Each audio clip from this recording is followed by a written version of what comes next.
So this week, our lecture is going to focus on the age of fracture, the 1970s. And what are our key learning outcomes going to be for this week? Well, we want to evaluate Richard Nixon as president, focusing on his policies in the United States and abroad, describe the events of Watergate and its ramifications for the country, describe the economic conditions of the 1970s, including stagflation and the end of the post-World War II economic boom, and describe how Presidents Ford and Carter attempted to confront the problem, describe the perpetuation of 1960s-style activism and how it transformed into a politics of identity in the 1970s, and we want to evaluate the reactions to the 1960s social movements and describe the rise of the new right. Now, for the purposes of the lecture, it's really best to understand the 1970s as a long decade, and we should really look at where the initial cracks that this age of fracture is going to harken. They're in the 1960s, identified specifically as 1968, and Lyndon Baines Johnson and his foreign policy. He's thinking that he can fight this war on poverty at home to create his great society at the same time that he's going to try and fight the Vietnam War. This is called guns and butter. It's going to lead to inflation, and he's not going to be able to fully fund the Great Society programs because of the commitment that's being made in Vietnam. Johnson is going to lose public confidence through the escalation of Vietnam, and he does not seek re-election in 1968. Why? Well, the biggest issue for Johnson is that in late 1967, General Westmoreland, who's in command of U.S. forces in Vietnam, declares that we can see the light at the end of the tunnel. In January 30th of 1968, the North Vietnamese Army and the Viet Cong attacked the South simultaneously with 67,000 troops. They attack 100 cities, bases, and also the United States Embassy in Saigon. They take every major southern city. Now, the United States and its forces, its allied forces with South Vietnam, do beat back the offensive, and the Viet Cong is all but destroyed. But by this time, Americans have become numb to the pronouncements that victory is right around the corner. The impact in the United States of the Tet Offensive is that many Americans, including prominent politicians and members of the media, begin to publicly state their belief that America could not win the war in Vietnam. Just take a look at the U.S. troop deployments from 1961 until the end of the decade. By 1968, there's more than 500,000 U.S. servicemen and women deployed into Vietnam. This is a war that has every hallmarks of escalating rather than de-escalating. And with so many American forces being deployed to Vietnam in 1968, in large part due to the Tet Offensive, the domestic reaction in the United States is disbelief, anger, and distrust with the Johnson administration. His popularity drops from 48% to 36%, and the popular refrain that he hears is, "Hey, hey, LBJ, how many kids did you kill today?" Both American and Vietnamese children. The left starts to attack LBJ. Johnson is a war criminal. And in this image here, this is a photo of Johnson right after he has gotten off the phone with his son who was serving in Vietnam. And his son can give him a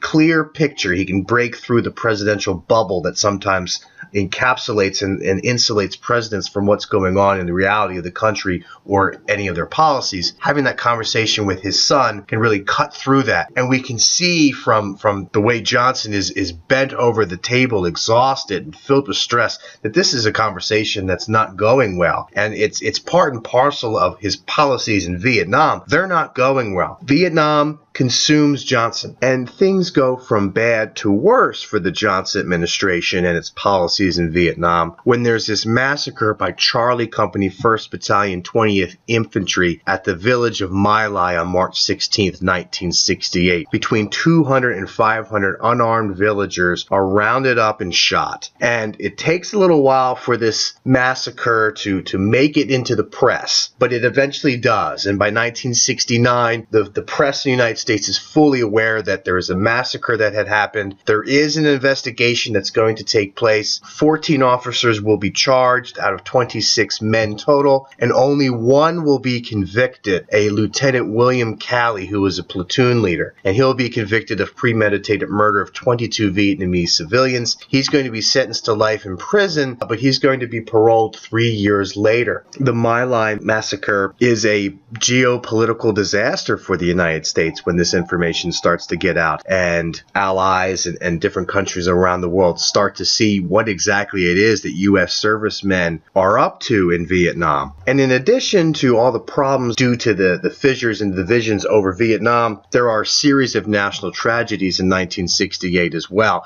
Assassinations have been rife throughout the 1960s. Martin Luther King Jr. and Bobby Kennedy are going to be next. Martin Luther King is assassinated on April 4th, 1968 in Memphis, Tennessee, and Bobby Kennedy, John F. Kennedy's younger brother, he served as his attorney general. He's going to run for president when Johnson says he's not going to seek re-election. He'll be assassinated June 6, 1968, while he's campaigning in Los Angeles, California. So these are 4 leaders that are killed by assassination since 1964. MLK, Bobby Kennedy, John F. Kennedy, and Malcolm X. And then the Democratic National Convention in Chicago in 1968 will be mired with riots. And these riots will play out on American TV sets across the country, and it will show for many Americans that it seems like the left and the Democratic Party has gone off the rails, and that the country has gone off the rails. And into this chaos will step Richard Nixon. And in the 1968 election, he will win. He's a Republican from California. That's a tough combination to beat, because a Republican from California, typically because the state is so overwhelmingly Democratic, when a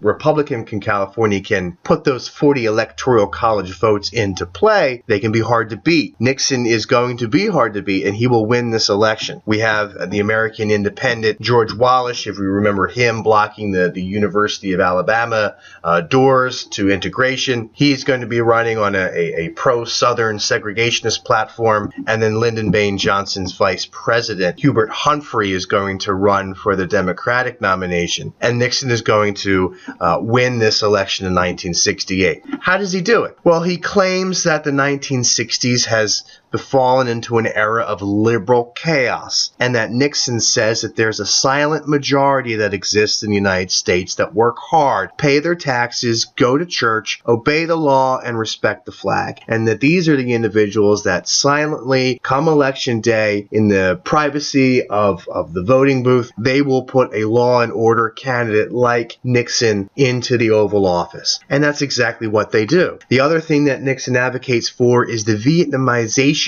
of the war, meaning that he wants to pull American troops out of Vietnam and train South Vietnamese soldiers to do the jobs that American soldiers are doing for them. The U.S. would train South Vietnamese troops to take their place. This resonates with the American people. But despite Nixon's pronouncement that he's going to try and wrap up and ratchet down the Vietnam War, on April 29, 1970, Nixon authorizes the invasion of Cambodia. Ostensibly, the concept is that they're going to invade Cambodia to go after something that's called the Ho Chi Minh Trail. And basically what this is that the North Vietnam is using the neutrality of Laos and Cambodia to ferret supplies down to its allies in the Viet Cong in South Vietnam. And this way they can avoid U.S. forces that are operating in South Vietnam. They're providing manpower and weapons. Invasion of Laos and Cambodia is ostensibly to stop this flow of arms and material to the North Vietnamese allies in South Vietnam. And this seeming expansion of the Vietnam War into Laos and Cambodia is going to bring the campus protests that seem to have died down a bit in the 1960s, the latter half of the 1960s, right back with campus unrest because of the 70 invasion of Cambodia. At Kent State on May 4th, 1970, the Ohio National Guard is going to shoot protesters, and there will be 4 students that will be killed. And Kent State will only be the most famous of these protests that end in violence and sometimes death. There will be others throughout this period. And the copy of Newsweek, we can see this iconic picture from Kent State where this one student is wailing over the body of one of the students that was shot. And on the front, we can see Nixon's home front. Clearly, Vietnam was still a controversial wedge issue in 1968, moving into the early half of the 1970s under Richard Nixon. Well, what's going on with civil rights under the presidency of Richard Nixon? He's a gentleman that seemed to favor gradualism, just small increments over a long period of time, rather than bold, quick decisive policy maneuvers. His boldest initiatives involved business and employment. And there's a reason for this. There's a strategy for why Nixon was focusing on business and employment under civil rights. We see something called the Philadelphia Plan. This is an executive order that he's going to put into place, also known as the Black Construction Worker Plan. There was a great deal of discrimination, especially in the Philadelphia area, in regards to black construction workers. And so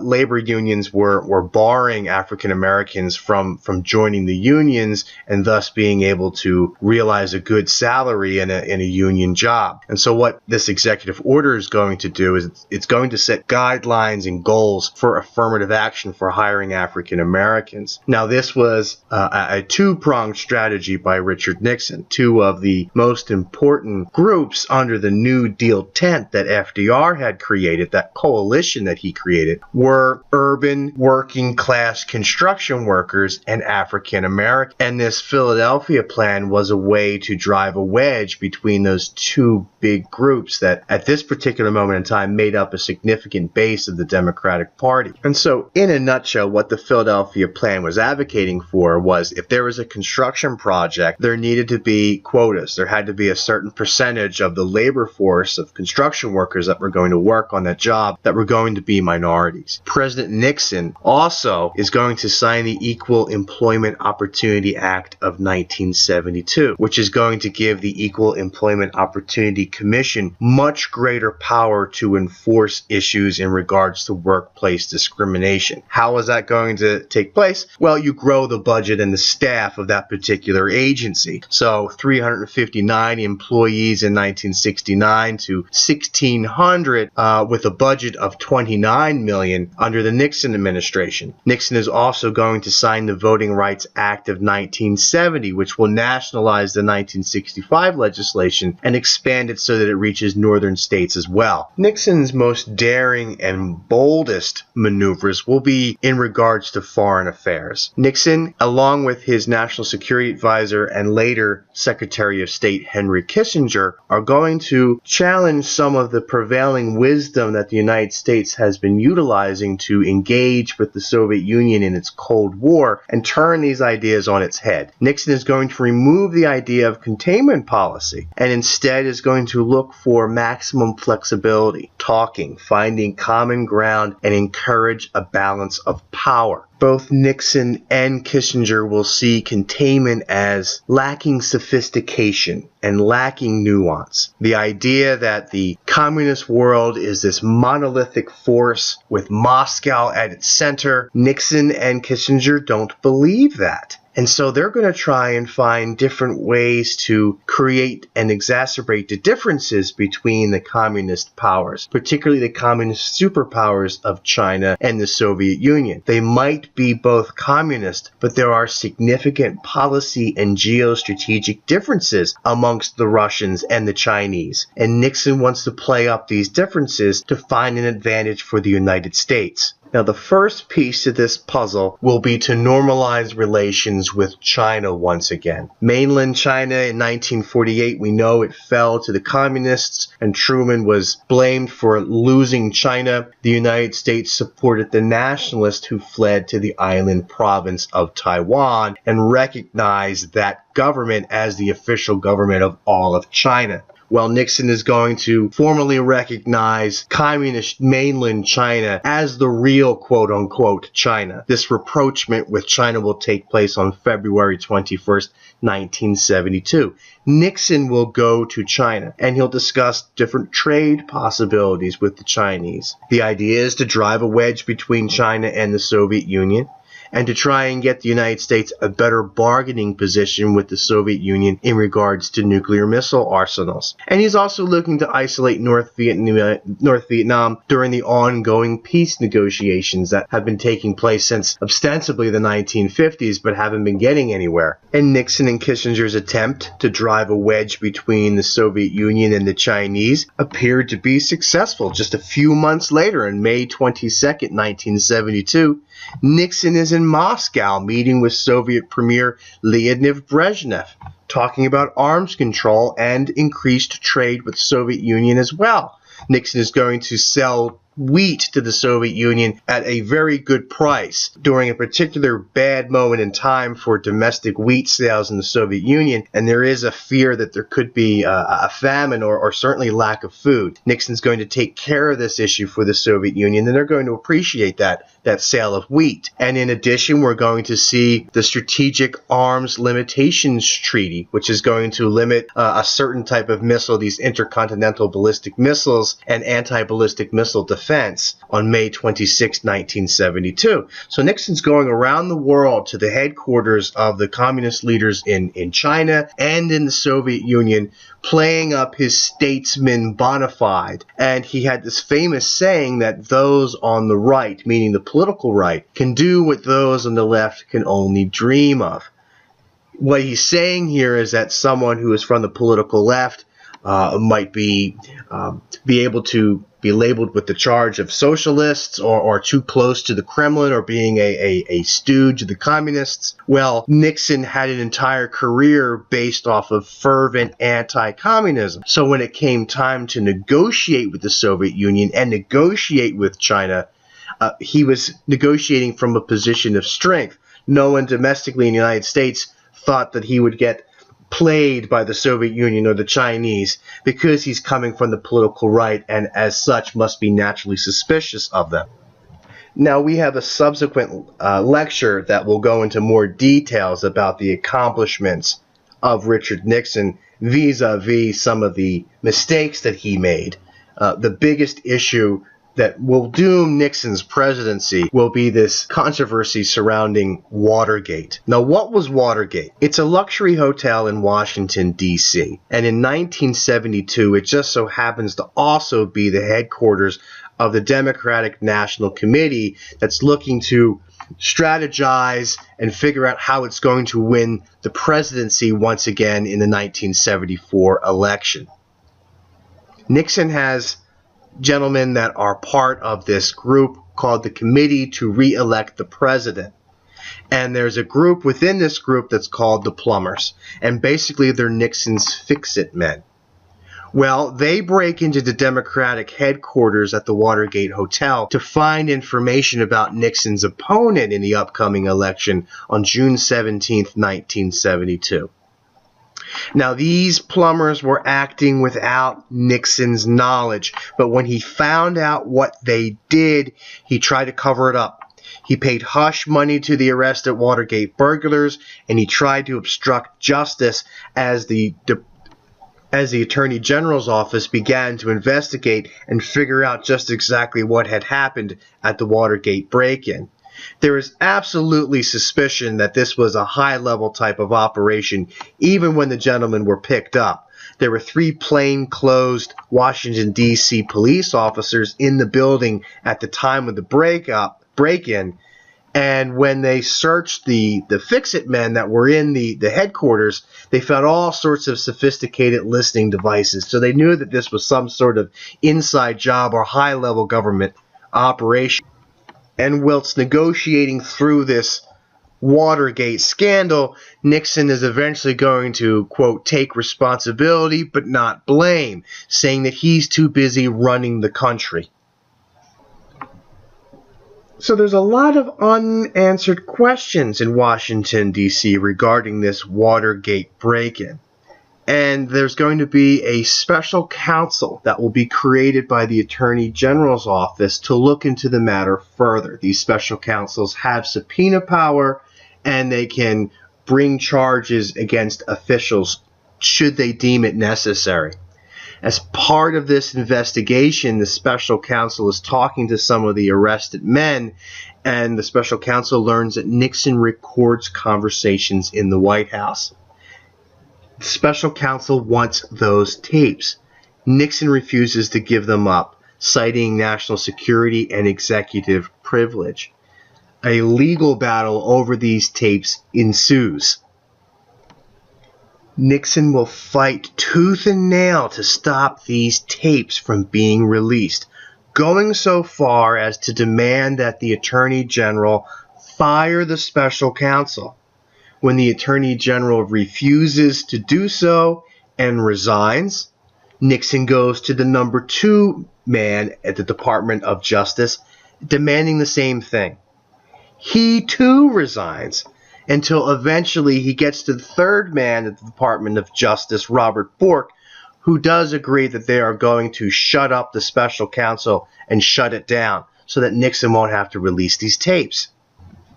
Now, Nixon's victory is only short-lived, because in November 1st, 1973, a new special prosecutor and new special counsel is created under Leon Jaworski. The Congress is not going to let this Watergate investigation be obstructed by the executive branch. By 1974, there were already indictments being delivered against individuals who were part of the break-in and part of the cover-up. And by April 30th, 1974, Nixon will release some White House tapes, but they're going to be heavily redacted. The House Judiciary Committee insists that he turns over all the tapes and not altered in any fashion. Nixon still refuses. The case works its way through the court system, and in the United States versus Richard Nixon on July 24th, 1974, he's ordered to give up tapes to the investigators. By July 27th, the House is already getting ready to pass articles of impeachment against Nixon. The writing is on the wall that there are enough votes that exist within the Congress to convict him. And by August 8th, 1974, Nixon delivers his resignation speech in front of a nationally televised audience. And so what were the long-term effects of the Watergate scandal? Well, if we remembered how the 1960s began, galvanized with Americans, young Americans especially, being part of the political process and excited to be part of the political process, not so much by the 1970s. This damaged political idealism in the country profoundly. It led Americans to turn away from politics. It gave the Republican Party the opportunity to advocate for a smaller government. The idea that the Great Society, the New Deal, this expansion of government went too far. And now we have tyranny in Washington, D.C. This is going to resonate with many Americans, and still does resonate with many Americans. It's going to bring every dimension of a politician's life under scrutiny. After Nixon, moving forward, every aspect of a politician, especially the president, is going to be under the microscope 24/7. And what is the ultimate irony of the Watergate break-in? Is that this is the electoral map in 1972. This was the biggest stomping in U.S. political history. And Nixon ultimately didn't need to have this Watergate break-in. He didn't need any additional information on McGovern in 1972. The gentleman only carried one state. That's the ultimate irony of the Watergate break-in, is that Nixon and his paranoid personality, looking for every advantage possible, didn't need to engage in this at all. So Nixon's vice president is Gerald Ford. This is the only vice president that's not going to be elected by the American people. As part of the Watergate investigation, Spiro Agnew, Nixon's original vice president, there would be some corruption charges that would be leveled against him, and he would be forced to resign. So Gerald Ford will be nominated to replace Spiro Agnew, and quickly thereafter he's going to become the president himself. And really what we see in Ford's presidency is a course correction. It's Congress trying to take power back from the executive branch that it had been hemorrhaging ever since the 1930s and Franklin Delano Roosevelt, quite frankly. And so there's quite a bit of legislation that's speaking to trying to restore trust by the American people in their government, and also trying to limit the power of the executive branch. So in 1973, we'll see the Wars Power Act, and that's going to limit a president's ability to use troops without a formal declaration of war. Basically, it means that they can introduce troops into a theater but they would need permission to keep those troops there after 30 or 60 days, permission from Congress. This is going to be vetoed, and it will be overruled in Congress. Then we see the Freedom of Information Act that's going to be strengthened on November 29th, 1974, giving basically the Freedom of Information Act gives Americans the ability to see public and government documents. Ford will veto the Freedom of Information Act revisions in November of 1974, and again, Congress will override that veto. There's going to be hearings on the FBI and the CIA regarding their activities. Hoover has passed away during Nixon's administration, so for the first time ever, there is a new director of the FBI. And Ford, controversially, he's going to grant Nixon a pardon on September 8th, 1974. And also controversially, Ford is going to offer amnesty to 350,000 draft dodgers. And this is going to be resisted on both sides. No one's going to be happy with this because the individuals that decided not to answer the call for the draft are going to say, well, this was an illegal, abhorrent war, and I don't feel that I should need amnesty from refusing to fight in it in the first place. And from the right, individuals will be angry about these draft dodgers that fled to Canada or Mexico City getting amnesty, and that they didn't do their patriotic duty, they didn't sacrifice, they didn't serve. So Ford is not making anyone happy right now with his actions. So what's going on with Ford insofar as domestic policy is concerned? Again, this is a caretaker presidency, so not much is going on in Ford's administration that is worthy of historical note.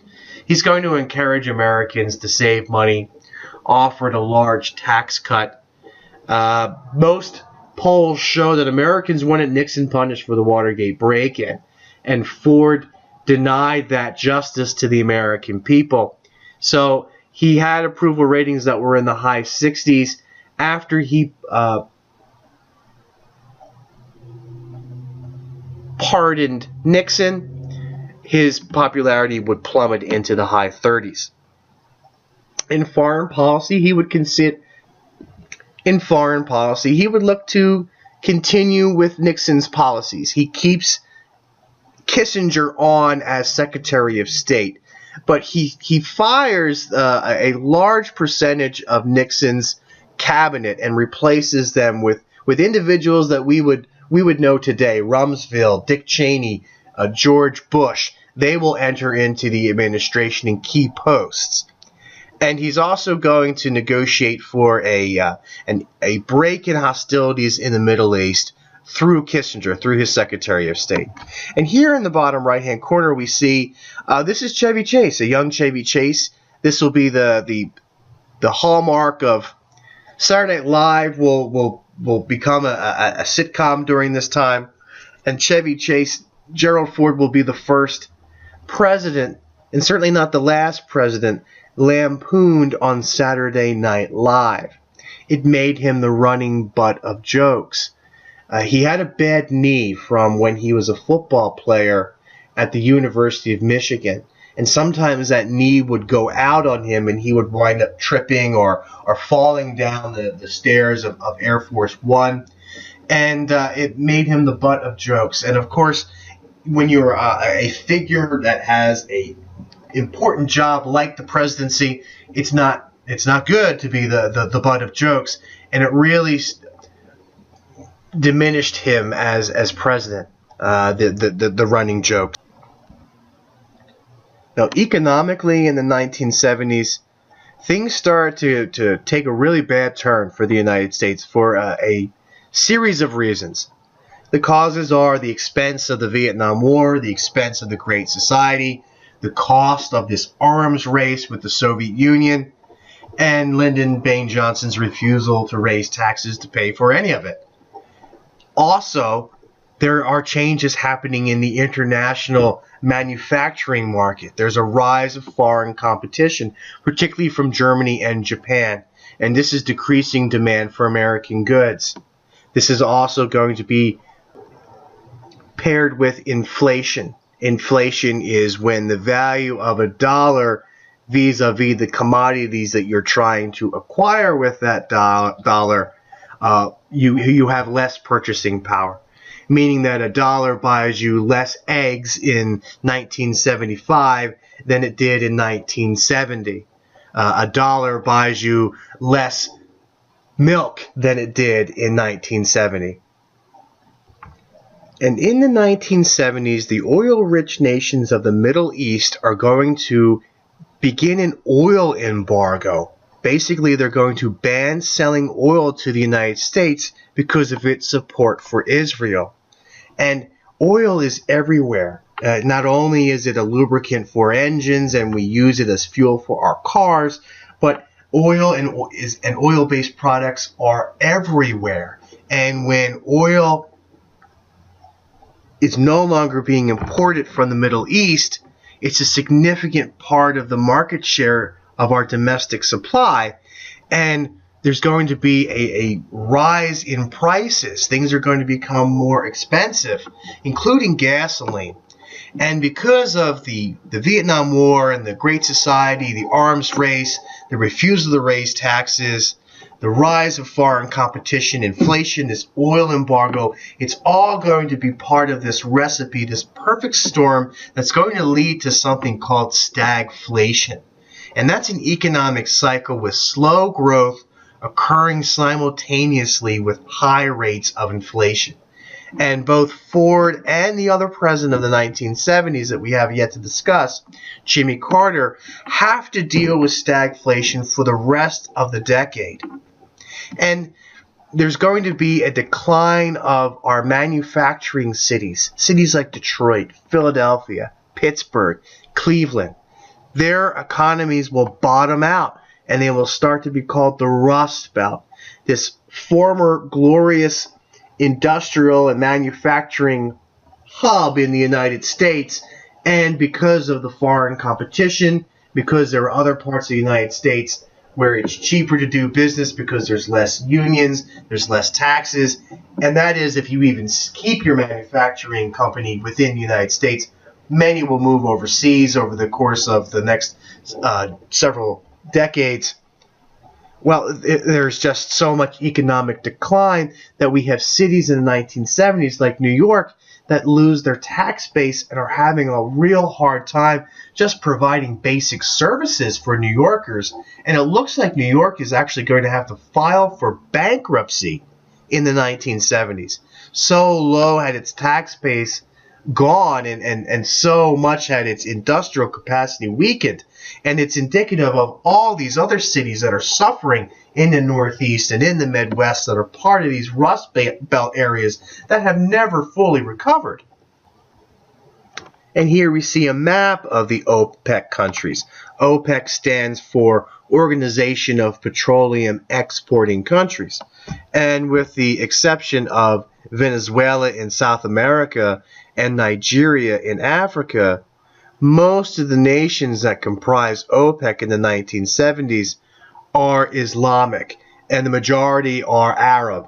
And so they're going to have significant concerns and significant problems with the existence of Israel that had been created at the end of World War II as a homeland for Jewish people.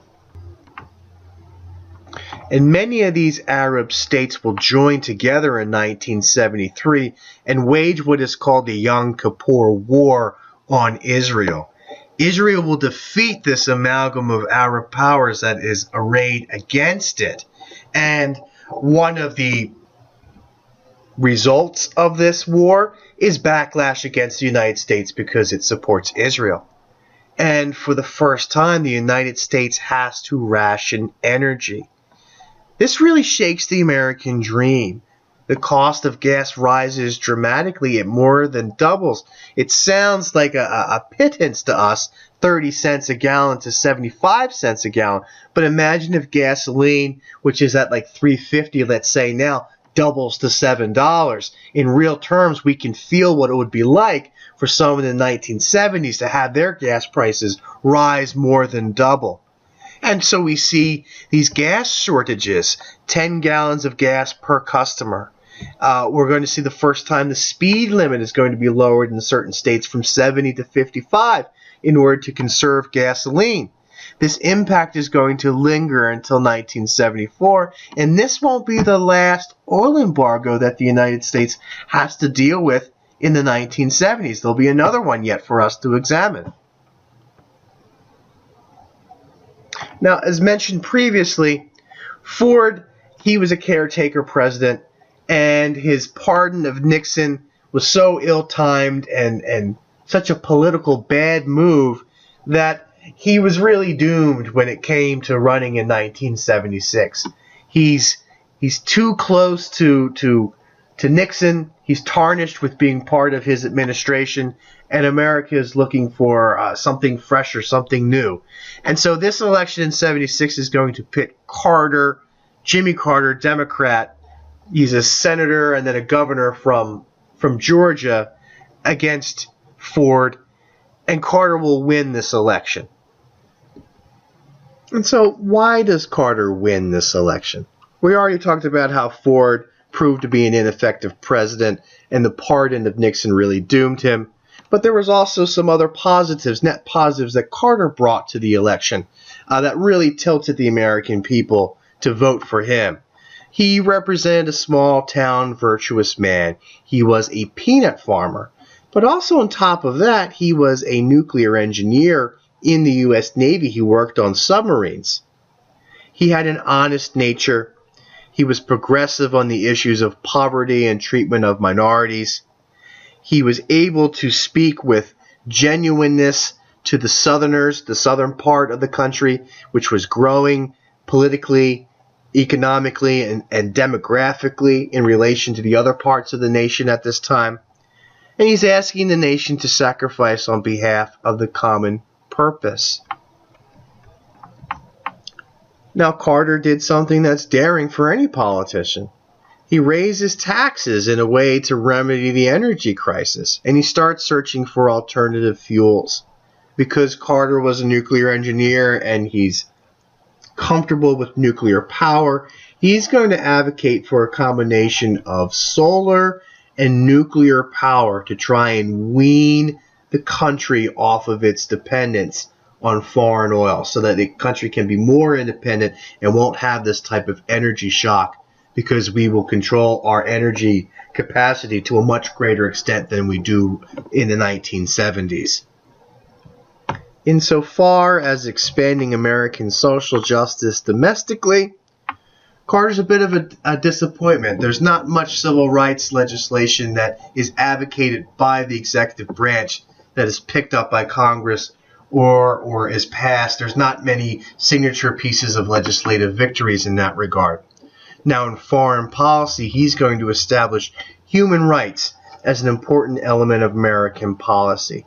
And so Carter's going to come out and he's going to challenge apartheid in South Africa. He's going to challenge some of the military dictatorships that were rather cozy with the Nixon administration in Latin America, these military dictatorships of Chile, Peru, and Argentina.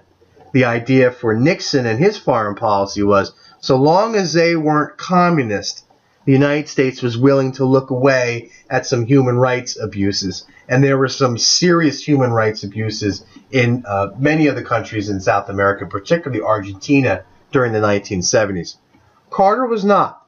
And so he's going to sanction these countries that don't live up to America's ideas insofar as human rights are concerned, and he'll refuse to do business with them or limit business with those countries.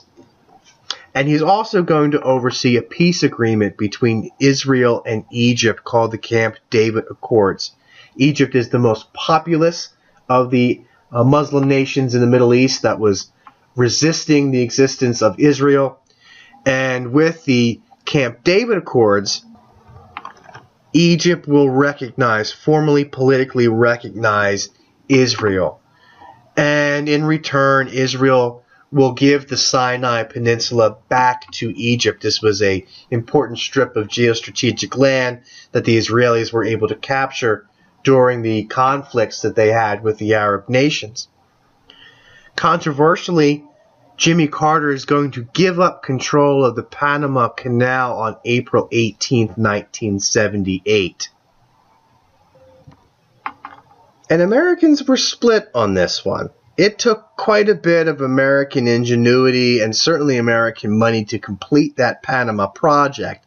It's such an important geostrategic waterway that many in the country were leery that the United States was going to give up direct control of the Panama Canal and hand it over to the country of Panama.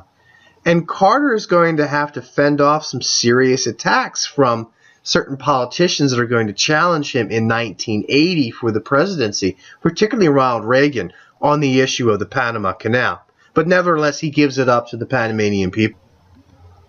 Now, ultimately, most historians' verdict on Jimmy Carter is that he's a really good guy, but he didn't make for a very effective president. He didn't have the necessary political skills or timing, much like Ford. So, as part of his energy policy to try and ameliorate the oil crises that the United States is dealing with in the 1970s, he urges Americans to wear sweaters. And then on July 15, 1979, he gives a very controversial, still to this day, speech called the Crisis of Confidence speech, in which he says it is a crisis of confidence. It is a crisis that strikes the very heart and soul and spirit of our national will. We can see this crisis in the growing doubt about the meaning of our own lives and in the loss of a unity of purpose for our nation. Too many of us now tend to worship self-indulgence and consumption. Human identity is no longer defined by what one does, but by what one owns. Now, this speech will be lambasted by historians as one of the most inept speeches ever given by an American president to the American people, and that Carter, in the wake of giving this speech, has his popularity, his poll numbers drop by 20 to 30%. That is not true. In the day after he gives this crisis of confidence speech, Carter's popularity, his poll numbers were up 11 percentage points. Where the percentage points drop is later on in the week, when Carter decides that he is going to ask for the resignations of the majority of his cabinet. And this leaves Americans scratching their heads. He's on the lips of all Americans because he gives this crisis of confidence speech. It's being debated in the public sphere. People are, for the most part, agreeing with it. But when he fires his cabinet, it looks like there's this political turmoil that's happening in Washington, D.C., and that there isn't a steady hand at the helm. And that's when Carter's poll numbers start to drop. It's not because of the speech. It's because he doubled down later in the week and let most of his cabinet go. And that's the pretext for why the American people started to lose support for Carter and his policies. And the economic woes, well, Carter just can't shake them. They're structural in nature. They're long-term in nature. There's a lot of factors that are going into why the United States is starting to lose that post-war boom, that economic power that it had at the end of the Second World War. But during Carter's administration, we're going to see this misery index that is created, that basically looks at how the economic forecast of the country looks, and it looks rather dire all throughout Carter's administration. He's dealing with continued stagflation. If he tries to loosen credit, it causes inflation. If he tries to tighten the credit, it causes recession. So it's really a case of damned if he does, damned if he don't. And Carter and doesn't really know how to handle this. One of the concepts that Carter starts to explore, very anti-New Dealish, Democratic Party wise, he's going to start deregulating certain industries in the United States. So there's going to be deregulation of the airline, the trucking, the banking, and the communication industries. Now, this deregulation is going to take some time, so Carter's out of office by the time the deregulation starts to have a positive effect on the economy.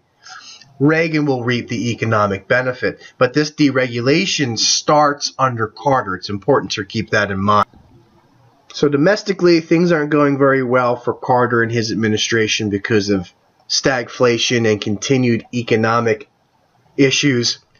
And then there's a foreign affairs crisis that happens in the Persian Gulf in the country of Iran.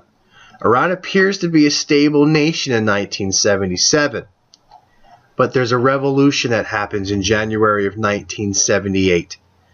In February of 79, the Ayatollah Khomeini is going to win this revolution and basically set up an Islamic fundamentalist theocracy in Iran. And the Khomeini is going to end shipments of oil to the U.S. in 1979. And the reason the Ayatollah Khomeini is going to do this is because the United States is going to grant the former Shah of Iran, basically the king of Iran that was deposed during the revolution in January of 1978. The country is going to allow the Shah into the United States for medical treatment. And the Ayatollah Khomeini will shut down oil shipments to the United States, so the U.S. has to deal with a second oil shock. Not only is there the oil embargo, but this image here is Iranians that are storming the United States Embassy in Iran. So on November 4th, 1979, the Ayatollah is going to sponsor this operation. He's going to give the green light to Iranians storming the U.S. compound and taking 179 hostages.